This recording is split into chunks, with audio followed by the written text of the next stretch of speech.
सभी को मेरा नमस्कार।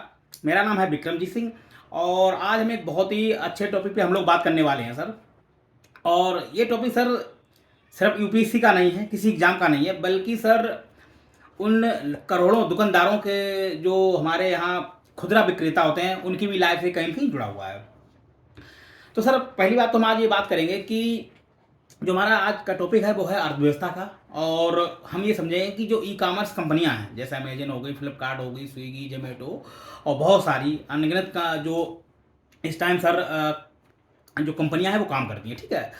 तो सर ये देखेंगे इनके क्या फ़ायदे हुए, क्या लाभ हुए और कैसे इन कंपनियों ने अ, लाभ पहुंचाने के साथ पूरी अर्थव्यवस्था पे सर एकाधिकार जैसी नहीं चीज़ें अपना प्रभुत्व जमाया। और जो जो खुदरा विक्रेता थे उनका सब धीरे धीरे कैसे छपाया गया, इस पर हम थोड़ी बात करेंगे।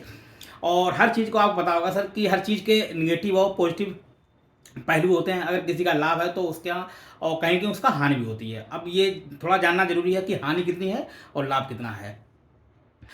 तो सर आप अगर यूपीएससी में एक पढ़ते हैं बाजारवाद, अगर देखेंगे कि 1991 के जो सुधार किए गए थे भारत में और अर्थव्यवस्था को पूरा एकदम खुला किया गया था कि ताकि जो निजी प्लेयर्स हैं वो भी आएँ और अपनी अर्थव्यवस्था में भागीदारी करें, ताकि जो विकास की बाधा को दूर किया जा सके और लोगों के लिए रोजगार और वस्तुओं का ना विविधीकरण किया जा सके। ऐसे कुछ हमारे उसमें व्यवस्था की गई थी जो 1991 की नीति थी।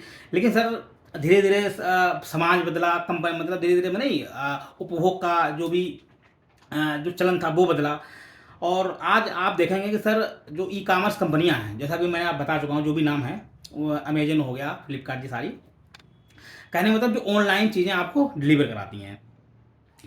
तो सर आप कहेंगे कि आज आपकी एक बटन पर पूरा बाजार आपके घर में है। आप मतलब जो भी चीज़ चाहें मतलब एक बटन पे मंगा सकते हैं। और मतलब अभी हम इसके फ़ायदे भी पूरे क्लियर करेंगे कि आप कैसे एग्जाम में लिखेंगे। तो सर एक चीज़ देखेंगे, आपने कुछ चीज़ नोटिस की होगी कि एक समय था जब हम मेले लगते थे और गांव हाट के जो बाजार लगते थे छोटे मोटे, वो कहीं न कहीं धीरे धीरे गायब हो रहे हैं।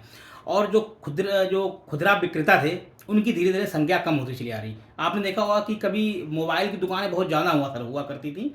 आज मोबाइल की दुकानें या फिर जो भी बची हुई हैं वो बहुत बड़े बड़े शोरूम हैं या फिर कहीं न कहीं इन ई कॉमर्स जो कंपनियां हैं इनके साथ संबद्ध हो गए हैं। क्योंकि सर उनका जो क्या नाम जो भी क्या नाम जो व्यापार था वो धीरे धीरे ठप हो रहा है। उसका सर कारण ये है कि जो ई कॉमर्स कंपनियां हैं बहुत सारी जो उसमें बाहर वाली भी हैं, वो कहीं न कहीं ना सर मतलब आपने ना कि कंपटीशन इतना सर ख़त्म उन्होंने कर दिया है कि आपने देखा होगा कि अ, जो चीज़ का मतलब जो जैसे आप देखेंगे ऑनलाइन, अगर पेप्सी आप देखेंगे जो 2.25 लीटर की लगभग आती है, वो सर आपको ऑनलाइन मिल जाएगी मेरे ख्याल से 70 या 65 रुपये की भी मिल जाती है। सेल आने लगी है, दिवाली सेल कहीं कुछ। और इससे क्या हुआ है कि जो स्थानीय स्तर पर खुदरा विक्रेता थे उनका सर धीरे धीरे मार्केट खत्म हो गया।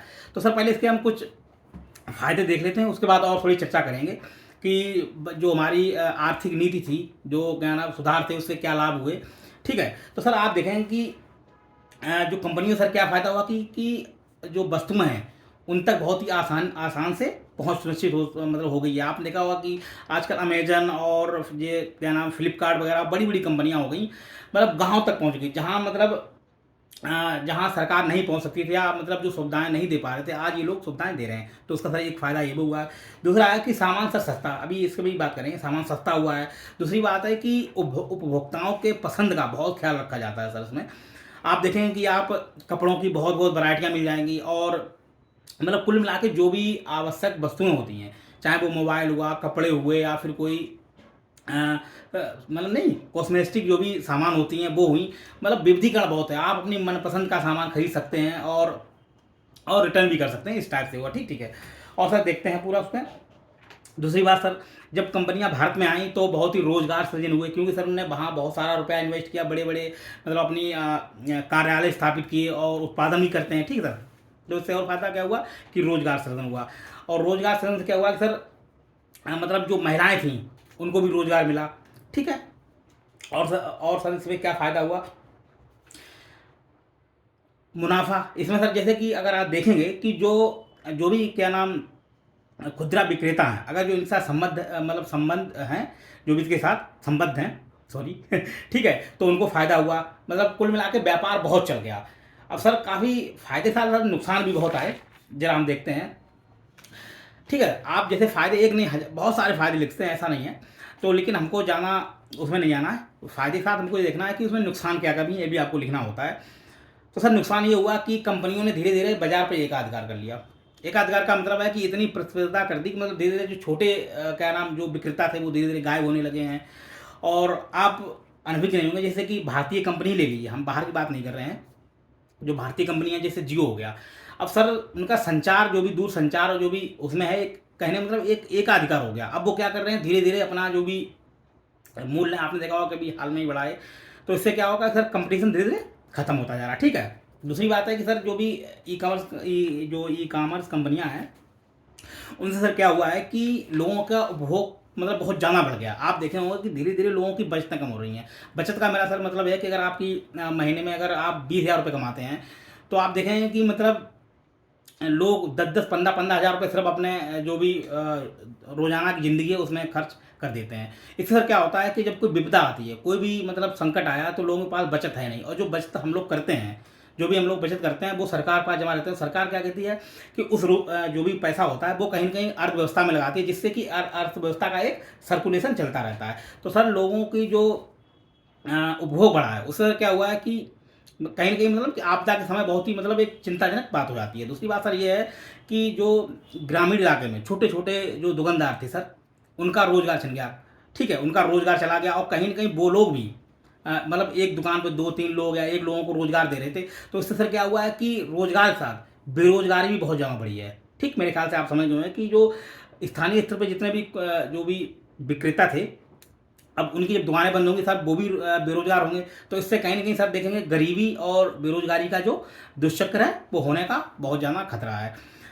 और सर आप देखेंगे कि जो भी एक पूँजी है, जैसे कि बहुत सारी कंपनियाँ बाहर की हैं, ठीक है? जैसे हो गया अमेज़न हो गया, फिर और ये अभी ठीक है, सैमसंग हो गया और काफ़ी सारी हैं।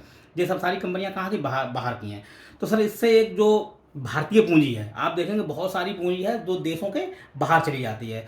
ठीक है? ये मतलब एक जीडीपी का एक बहुत बड़ा हिस्सा है, वो कहाँ चला जाता है, बाहर। देश सरकार उसके सरकार को क्या नाम उसको राजस्व में तो वृद्धि हुई है, लेकिन इसका बहुत बड़ा जब बाहर जाता है तो सर यह क्या है, पूंजी पलायन इसको बोलते हैं।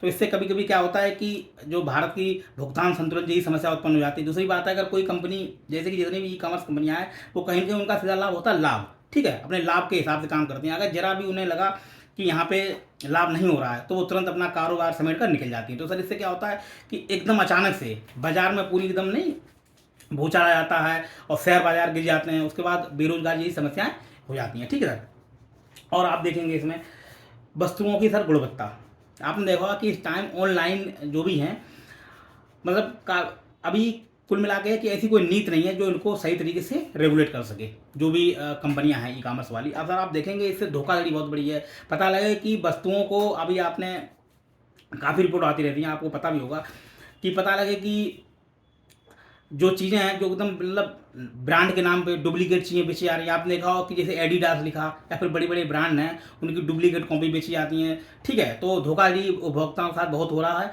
और अ, और जो रिपेयर कर वाले, जैसे जो भी रिपेयरिंग वाले सामान होते हैं, जैसे इलेक्ट्रॉनिक सामान हो गए, ठीक है, इनको मतलब रिपेयर करके बेच देना, तो उपभोक्ता का कहीं कहीं अधिकारों का हनन होता है। और हम लोगों को इतना पता भी नहीं होता है कि सर कि क्या सही है क्या गलत है, कौन से सामान, क्योंकि उसमें बहुत सारी ऊपर से पूरा लपेट लपाट के हम लोगों को डिलीवर कर दिया जाता है। ठीक सर, ये नुकसान हुआ। दूसरा सर क्या हुआ कि कहने का मतलब जो भी जो मतलब इससे रोजगार तो हुए, लेकिन जो नहीं बोलते गिग वर्कर्स, आपने सुना होगा, अगर आप जानते हो, गिग गिग वर्कर्स होते हैं सर जो संविदा पे होते हैं। तो सर इसमें इसमें कहीं कहीं क्या हुआ कि जैसे आपने देखा जो डिलीवरी भी होते हैं, डिलीवरी जो भी पर्सनस होते हैं, उनका सर शोषण भी होता है। सैलरी अच्छी है नहीं, 12-12, 14 घंटे सर काम करते हैं। तो सर इससे क्या होता है कि जो एक उचित मूल्य पर जो श्रमिक होना चाहिए, मतलब उनको जो पारिश्रमिक मिलना चाहिए वो नहीं मिल पाता है। तो सर क्या है कि जो भी कर्मचारी हैं उनका शोषण बहुत ज़्यादा बड़ा है, ये भी एक सर चिंता का विषय है। ठीक है, और सर एक और इसमें जो रिपोर्ट में पढ़ रहा था, इसमें कहा है कि जो बड़ी कंपनियां हैं वो अपना कहीं ना कहीं घाटा पूरा करने के लिए भारत में आती हैं। जैसे कि आपको लग रहा हो कि जब भी बड़ी कंपनियां आती हैं कि वो निवेश भारत में कर रही हैं, रोजगार सृजन होंगे या जो भी है, लेकिन आपको पता हो कि भारत की जनसंख्या इस टाइम सब लगभग 143 करोड़ है, बहुत बड़ा एक बाजार है। एक उपभोक्ता बाजार, ठीक है।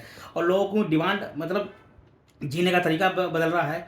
तो इससे क्या है कि जो बाहरी लोग हैं, मतलब जो भी क्या नाम बाहर के लोग हैं यहाँ पे इन्वेस्ट करते हैं, तो सर वो कुल मिला के है कि जो भारत में अपने लाभ के लिए आती हैं, ना कि भारत के कुछ फ़ायदा लेने के लिए, ठीक है सर। आगे देखते हैं, तो हम बता चुके हैं कि सर ग्रामीण भारत, ठीक है। जैसे कि हमने बोला कि जैसे ही अगर जो खुदरा विक्रेता हैं उनकी दुकानें बंद होती हैं, तो सर जो ग्रामीण भारत है उसमें समस्या बहुत ज़्यादा उत्पन्न होने वाली है। और सर एक इसमें और समस्या है, जैसे कि जब बाजार में एकाधिकार हो जाता है तो कंपनियों की पूरी मनमानी चलती है।